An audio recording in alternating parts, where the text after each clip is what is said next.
বাঁকা সড়ক যে যায় আমার মামা হোক, আপনার খেয়াল আছে আমার মামার আমি থানায় দিয়েছিলাম,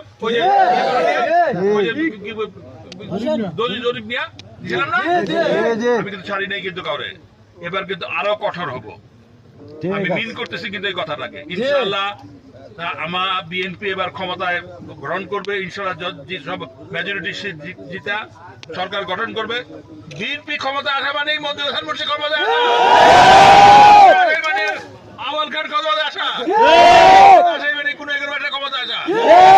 ক্ষমতায় বিএনপি থাকে আর যদি আপনারা অন্য দলকে ভোট দেন, আমি কিন্তু আপনাদের কাউকে ছাড়বো না, আমি তাদের ঘর বাড়ি সব পুরায়া সরকার করে দেবো।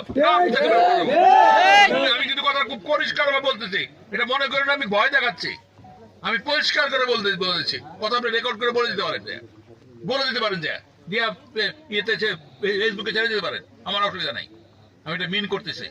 সুতরাং আমাকে যেন অপমানিত না হইতে হয়, আমি যদি অপমানিত হই সে অপমানের শোধ কিন্তু আমি ওইভাবেই নেবো, কিন্তু ঠিক আছে না? আপনারা কি আমার অপমানিত হয়ে দিবেন?